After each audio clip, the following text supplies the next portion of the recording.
다같이 사도신경으로 신앙 고백 드리겠습니다. 전능하사 천지를 만드신 하나님 아버지를 내가 믿사오며 그 외아들 우리 주 예수 그리스도를 믿사오니 이는 성령으로 잉태하사 동정녀 마리아에게 나시고 본디오 빌라도에게 고난을 받으사 십자가에 못 박혀 죽으시고 장사한 지 사흘 만에 죽은 자 가운데서 다시 살아나시며 하늘에 오르사 전능하신 하나님 우편에 앉아 계시다가 저리로서 산자와 죽은 자를 심판하러 오시리라. 성령을 믿사오며 거룩한 공예와 성도가 서로 교통하는 것과 죄를 사하여 주시는 것과 몸이 다시 사는 것과 영원히 사는 것을 믿사옵나이다. 아멘.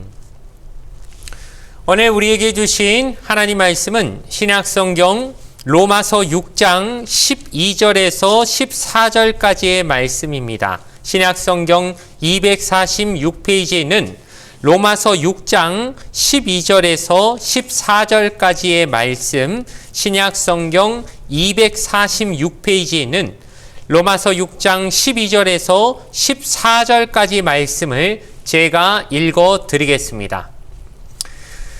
그러므로 너희는 죄가 너희 죽을 몸을 지배하지 못하게 하여 몸의 사욕에 순종하지 말고 또한 너희 지체를 불의의 무기로 죄에게 내주지 말고 오직 너희 자신을 죽은 자 가운데서 다시 살아난 자 같이 하나님께 드리며 너희 지체를 의의 무기로 하나님께 드리라. 죄가 너희를 주장하지 못하리니 이는 너희가 법 아래에 있지 아니하고 은혜 아래에 있음이라. 아멘. 오늘 주신 말씀을 가지고 의의 무기가 되어라는 제목으로 말씀의 은혜를 함께 나누도록 하겠습니다. 현실 사회에도 보면 법을 잘하는 사람들이 법을 악용하는 경우가 많다는 것을 우리가 종종 뉴스를 통해 많이 접하게 됩니다. 그런데 이런 것은 예나 지금이나 매 한 가지 변하지 않는 사회적 풍토인 것 같습니다.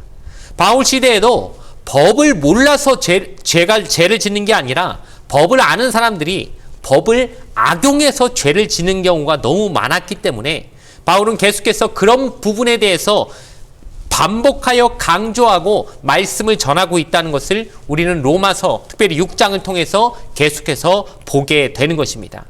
6장 15절 말씀을 보면 바울은 이렇게 말하지요. 그런즉 어찌하리요 우리가 법 아래에 있지 아니하고 은혜 아래에 있으니 죄를 지으리요 그럴 수 없느니라. 어제 했던 말씀하고 매우 똑같은 내용이 또 반복되고 있지 않습니까? 즉 은혜니까, 은혜는 하나님이 우리의 죄를 다 용서해 주시는 것이니까 이제는 죄 더 지어도 되겠구만 이렇게 생각한다는 것은 말도 안 된다. 바울이 그래서 똑같은 표현 그럴 수 없느니라 라는 말을 다시 하는 이유가 무엇입니까? 좀 말도 되지 않는 소리를 하지 말라는 아주 강하게 이것은 반박하는 표현이죠. 그냥 적당히 좀 그런 말씀 하지 마시고 이런 차원이 아니라 말도 안 되는 소리 좀 하지 말라고 하는 그럴 수 없는이라는 그 말의 뉘앙스에는 이건 말도 안 된다는 강한 의미가 들어가 있다는 것입니다. 그러니 이 말이 왜 그럼 말도 안 되냐?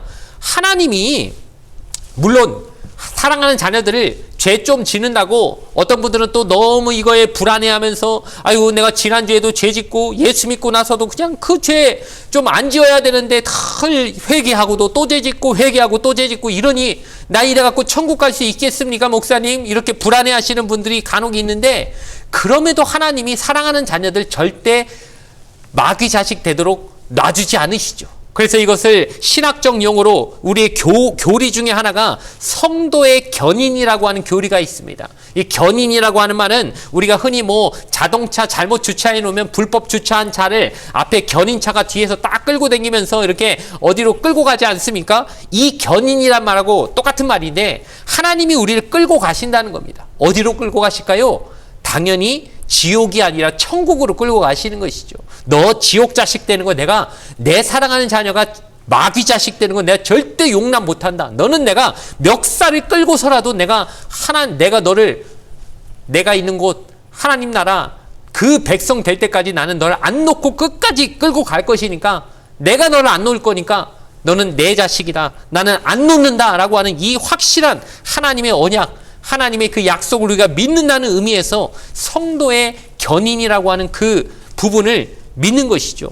즉 우리를 믿는 게 아닙니다. 우리의 이 연약한 의지를 어떻게 믿겠습니까? 아침 다르고 점심 다르고 저녁 다른 게 우리의 그 요렇게 저렇게 변하는 마음인데 우리의 의지로는 도저히 우리 자신을 지켜서 천국 가는 그날까지 우리 믿음 지킬 수 없는 게 우리의 연약함인데 하나님이 완전하시고 하나님이 신실하시니까 우린 그 하나님의 신실하심을 믿고 끝까지 나아간다는 것이 이 성도의 견인이라고 하는 부분을 우리가 믿는 근거가 되는 것이죠. 그럼에도 불구하고 바울은 계속 강조하는 게 그렇다고 너희가 악용해가지고 그럼 내가 아무리 죄져도 하나님은 나를 안 놓으실 거니까 맘 놓고 죄져도 되겠다라고 하는 식으로 생각하는 건 말도 안 된다라고 그 부분을 강조해서 오늘 얘기하고 있는 것입니다. 그래서 어떻게 보면 어제 말씀하고 거의 비슷한 맥락일 수도 있겠지만 바울은 또한 얘기하는 것이 너희가 이미 예수 그리스도가 너희 안에 계시고 너는 예수 그리스도 안에 들어왔는데 너의 소속은 하나님 소속이고 더 이상 마귀 자녀가 아닌데 이제는 네 안에 예수 그리스도가 계시는데 그럼에도 죄 짓겠다고? 그건 안 될걸? 왜 그런지 아느냐? 하면서 두 가지 이유를 오늘 또 얘기하고 있는데 첫 번째는 16절에 보니까 너희 자신을 종으로 내주어 누구에게 순종하든지 그 순종함을 받는 자의 종이 되는 줄을 너희가 알지 못하느냐? 혹은 죄의 종으로 사망에 이르고 혹은 순종의 종으로 의에 이르느니라 라고 말하면서 이건 무슨 얘기냐면 당신은 노예가 있던 노예 사회이기 때문에 노예란 건 무엇입니까? 주인이 하라는 대로 하는 게 노예지요. 지 생각은 필요가 없습니다. 본인 생각은 아무리 어떻게 하고 싶어도 주인이 명령한 대로만 따라야 되는 게 종의 숙명인 것처럼 그럼 너는 이제 누구 종이냐? 예수 그리스도의 종이냐 마귀 종이냐 했을 때 마귀의 종이 아니라 이제는 예수 그리스도와 연합됐으니 예수 그리스도의 종이 된 것이죠. 그러면은 어떻게 예수 그리스도의 종이 마귀 명령 따르겠느냐? 마귀 종이었을 때는 마귀 명령 따랐겠지만 이제는 예수 그리스도와 연합했으면 예수 그리스도의 종이니까 예수 그리스도의 명령을 따를 수밖에 없는 것이지. 이건 소속이 바뀌었기 때문에 더 이상 마귀 명령을 들을 수가 없다. 이렇게 소속의 관점에서 너는 더 이상 죄 지을 수 없어 라고 얘기하는 겁니다.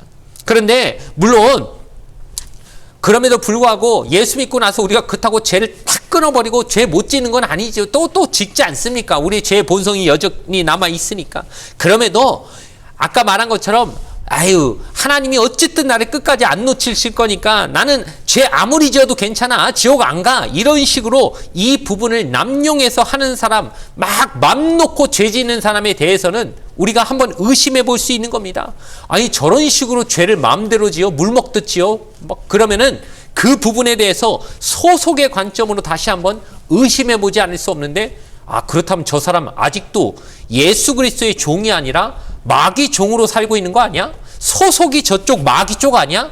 왜냐하면 예수 그리스도가 그 안에 계시고 연합 계시고 성령이 그 안에 내주하는 존재라고 하면 저렇게 아무 거리낌도 없이 양심의 가책도 없이 막 죄 짓지는 않을 건데 뭔가 이상한데 소속을 확실히 따져봐야겠는데 하면서 소속의 관점으로 다시 볼 수밖에 없는 그 차원에서 바울은 네가 예수 그리스도의 종이 되었으니까 더 이상 예수 그리스도의 명령 따라 살게 돼 있으니 죄에 짓는 삶을 살 수는 없을 것이다 라고 얘기했다는 것입니다. 또 한 차원에서는 결과적 관점인데 이것은 무엇이냐? 23절 말씀에 보면 죄의 싹은 사망이요 하나님의 은사는 그리스도 예수 우리 주 안에는 영생이니라고 말하면서 우리가 잘 아는 말씀이지 않습니까? 욕심이 죄를 낳고 죄가 장성한 즉 사망에 이르느니라. 여기도 마찬가지입니다. 죄의 싹은 사망이다. 즉 죄는 사망에 이른다. 죄 지으면 죽는다. 이 얘기를 하면서 우리가 예수 믿고 나면 이걸 깨닫지 않느냐? 너 또 죄 지는다고? 죄 지으면 죽는데? 죽는 줄 알면서도 또 죄 지을 거야?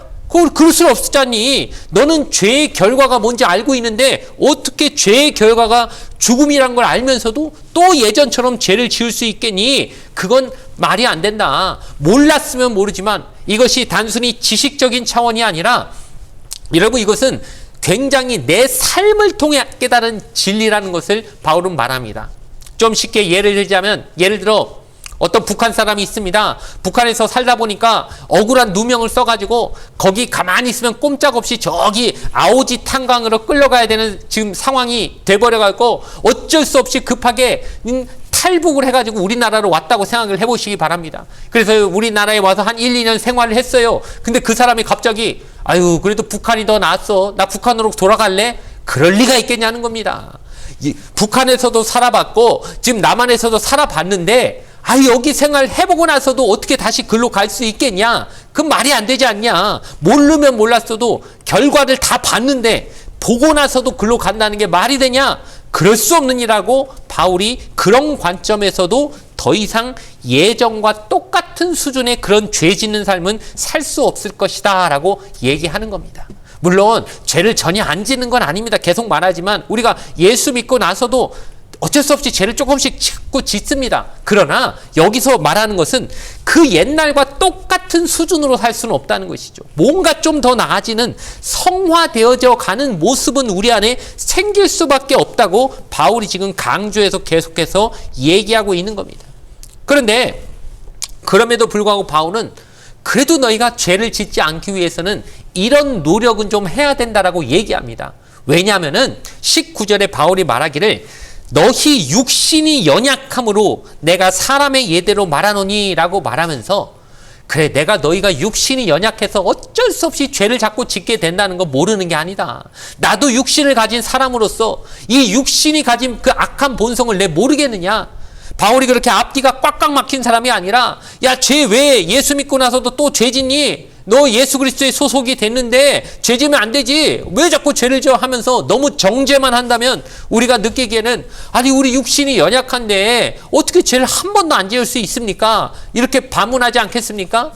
바울이 안다는 겁니다. 내가 너희 육신이 연약한 거 모를 줄 아니냐. 안다. 모르진 않는다. 그러니 내가 그 연약함을 알기 때문에 너희가 예수 그리스도의 소속이 되었고 그리스도가 너희 안에 들어와 계시고 그리고 너는 예수 그리스도의 종이 되었으니 이제 예수 그리스도의 명령에 따라 살아야 되고 죄의 싹은 죄의 결과는 죽음이라는 것도 알기 때문에 죄를 지으면 안 된다는 것도 너무 잘 알지만 육신이 연약하니 그래도 안 짓고 싶어도 또 짓게 된다는 그 연약함도 있다는 것 그것까지도 내가 안다. 그러니 내가 이제부터는 그 죄를 안 짓기 위해서 네가 해야 될 노력을 2가지 정도 말해주겠다 하면서 2가지 정도 권면을 하고 있는 것까지 오늘 우리가 말씀으로 좀 보기를 바라는데 첫 번째로 바울이 하는 권면은 무엇이냐면은 거룩함에 이르라고 얘기하는 겁니다. 오늘 우리가 읽은 12절 말씀에 보면 그러므로 너희는 너희 죽을 몸을 지배하지 못하게 하여 몸의 사욕에 순종하지 말고라고 얘기합니다. 즉 너 욕심 따라 살지 말고 몸이 시키는 대로 그 욕망 따라 살지 말고 그 육신의 그 쾌락과 유혹에 따라 살지 말라고 얘기하면서 거룩에 이르라고 얘기합니다. 왜 우리가 거룩해야 됩니까? 성경이 말하는 핵심이 그것이기 때문입니다. 성경 말씀이 결국 하고자 하는 말은 하나님이 거룩하시니 너희도 거룩하라는 말씀 이걸로 그냥 정리가 될 수 있는 것이죠. 그렇기 때문에 우리는 거룩해져야 됩니다. 성화되어야 됩니다. 구별되어야 됩니다. 그런데 이 부분을 제일 싫어하는 게 결국 누구겠습니까? 원수 마귀죠. 그러니 마귀는 우리를 어떻게든 거룩해지지 못하게 여러 가지 많은 전략을 쓰는데 우린 그 마귀의 전략을 빨리 간파해야 할 필요가 있습니다. 근데 마귀는 그렇다고 우리가 너무 막 귀신같이 마귀같이 등장하면 당연히 우리가 경계할 것이기 때문에 은근히 우리가 좀 먹힐 만큼 우리에게 타협적인 방법을 많이 사용합니다. 그래서 마귀가 우리를 넘어뜨리는 제일 쉬운 방법이 무엇인지 아십니까? 딱 우리에게 말하는 것이 야 예전만큼만 살아라. 뭐 더 악해지라고 말도 안 할 테니까 그래 요 정도 수준에 만족하고 살라고 하면서 딱 우리에게 예수 믿기 전이나 나중이나 그냥 별 차이도 없게 사는 그 정도 수준으로 만족하게끔 우리를 유도한다는 겁니다. 그러니 우리가 예수 믿기 전에 우리 수준이 어떤 수준이었을까요? 한마디로 나한테 잘해주는 사람한테는 잘해주고 내가 싫어하는 사람한테는 나도 못되게 구는 딱 그 정도 수준이 예수 믿기 전에 우리의 수준이었을 겁니다. 뭐 그게 꼭 나쁜 것도 아니죠. 일반적인 수준에서 말하면은 그래 나한테 잘해주니까 잘해주고 사람 마음이 나한테 내가 자꾸 싫게 굴면은 나도 그 사람한테 좀 못되게 굴 수밖에 없는 이런 모습이 너무도 일반적이고 너무도 평범한 모습이라고 말할 수 있을 겁니다. 그런데 우리는 그 정도 수준에 머무르면 안 된다고 주님이 우리에게 말씀하지 않으셨습니까? 마태복음 5장 46절 말씀을 보니까 너희가 사랑하는 자는 사랑하고 너희를 사랑하는 사람만 사랑하면 무슨 상이 있겠느냐? 세리도 이같이 아니하냐라고 말하면서 너희 봐라 너희한테 잘해주는 사람한테는 잘해주고 그래 너희가 그냥 미워하고 너희를 나쁘게 구는 사람한테는 똑같이 맞대응하고 대거리하고 뭐 예를 들어 뭐 한판 붙든지 아니면은 무슨 재판정에 가가지고 소송을 붙든지 이런 식으로 살면 내 제자라고 말할 수 있겠니? 그 뭐 세상에 다른 사람들이나 너희나 뭐 다른 게 뭐가 있냐? 그래가지고 어떻게 내 의를 드러낼 수 있겠냐? 어떻게 너희 모습 가운데 예수 그리스도의 모습이 드러날 수 있겠느냐라고 반문하시는 그 주님의 가르침이 우리에게 깨달음을 주는 겁니다. 그러니 우리가 정말 예수 그리스도를 드러내려면 어쩔 수 없이 세상에서 조금 손해도 봐야 되고 누가 나쁘게 군다고 예수 믿는다고 싫은 소리 해도 거기에 대고 감정적으로 대응하지 말고 나름 예수 믿는 사람으로서의 품격을 나타내고 예수 그리스도의 향례를 드러내기 위해서 그리스도인이라는 그 말을 먹칠하지 않기 위해서 참아야 되고 좀 더 선하게 대해야 되고 좀 더 인격적으로 대해야 된다는 사실을 여러분이 또 어쩔 수 없이 그 부분을 감당해야 된다는 사실을 꼭 기억하시기 바랍니다. 그러니 또 이번 추석에 많은 친척들을 대하면서 뭐 그런 어떤 평가를 받았을지 모르겠지만은 어쨌든 우리가 믿지 않은 어떤 일가 친척들을 만나게 되더라도 아유 저 사람 그래도 예수 믿으니 확실히 다르긴 다르네 이런 소리 정도 들을 수 있는 좀 그런 평가를 받는 것이 우리의 삶의 목표가 되면 어떨까라는 생각을 하면서 그것이 뭐 나를 드러내기 위함이 아니라 내가 예수 믿는 사람이라는 걸 저 사람들이 다 아는데 내 안에 예수 그리스도가 있는데 나는 욕먹어도 되지만 내 안에 거하시는 예수님이 욕먹으면 안 되지 않겠나라고 하는 그런 차원으로 정말 예수 그리스도를 드러내고 예수 그리스도의 향기가 내 안에서 나기를 원하는 마음으로 산다면 분명히 하나님의 선한 역사가 언젠가는 이루어지게 될 줄로 믿습니다. 두 번째로 바울이 권면하는 것은 첫 번째는 거룩에 이르라고 한 것이고 두 번째는 의의 무기가 되라고 우리에게 권면합니다.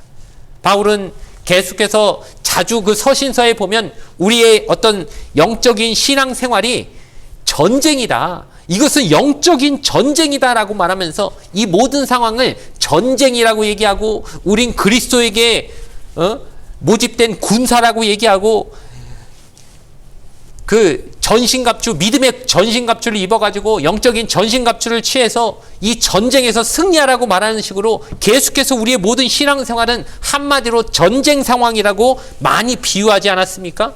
한마디로 우리가 지금 살고 있는 이 현실 세계는 마귀와 우리와의 한판 싸움이다.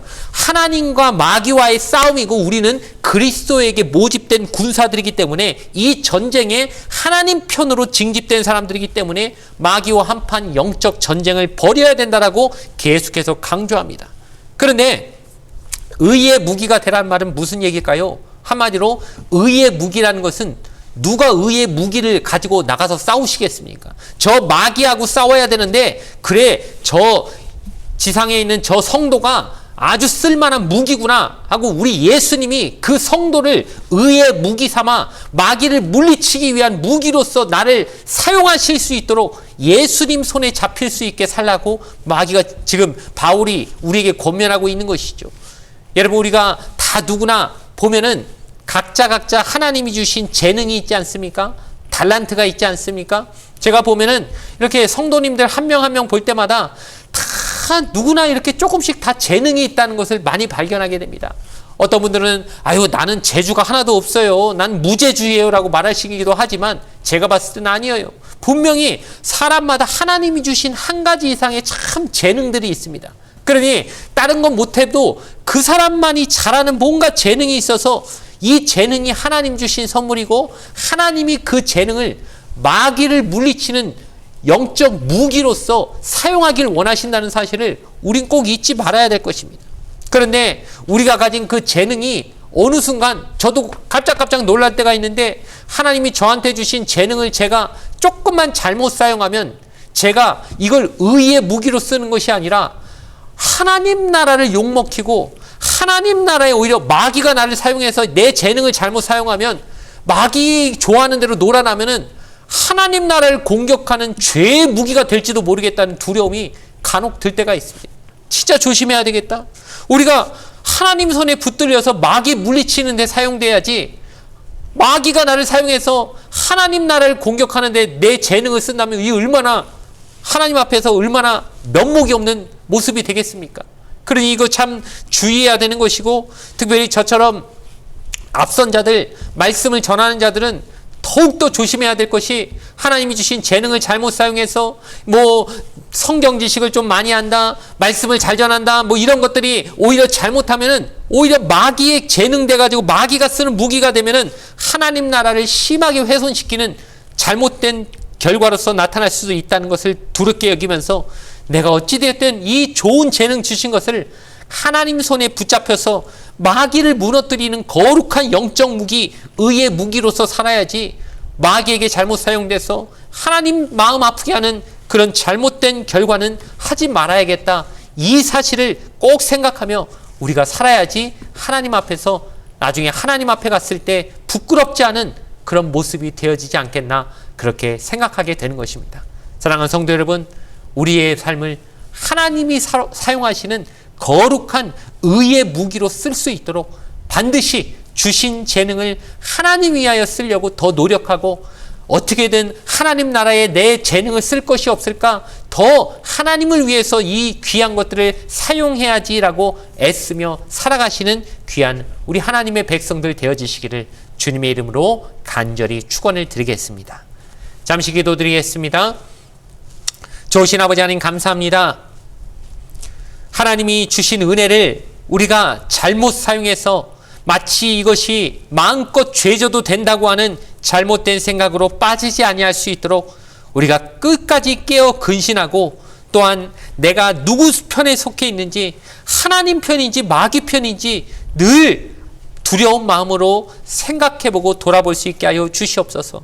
내가 하나님 편이라고 생각했지만 하나님 주신 재능으로 내 욕심, 내 이득을 위해서 마음껏 사용하다 보니 어느 순간 나를 붙잡고 쓰고 있는 게 하나님이 아니라 마귀인지도 모르겠다고 하는, 그래서 내가 의의 무기로 사는 게 아니라 죄의 무기가 돼버려서 살고 있는 건 아닌가라고 그런 끔찍한 결과가 되고 있는 건 아닌지 계속해서 돌아보게 하여 주시었고 주신 재능으로 하나님 나라 건설을 위해 하나님 나라의 승리를 위해 마음껏 사용되는 의의 무기로 살겠노라고 굳게 다짐하며 나아가는 우리의 모습 되게 하여 주시옵소서. 감사드리며 예수님의 이름으로 기도드리옵나이다. 아멘. 주기도문으로서 예배를 모두 마치겠습니다. 하늘에 계신 우리의 아버지여, 이름이 거룩히 여김을 받으시오며 나라가 임하시오며 뜻이 하늘에서 이루어진 것 같이 땅에서도 이루어지이다. 오늘 우리에게 일용할 양식을 주시옵고 우리가 우리에게 죄 지은 자를 사하여 준 것 같이 우리 죄를 사하여 주시옵고 우리를 시험에 들게 하지 마시옵고 다만 악에서 구하시옵소서. 나라와 권세와 영광이 아버지께 영원히 있사옵나이다. 아멘.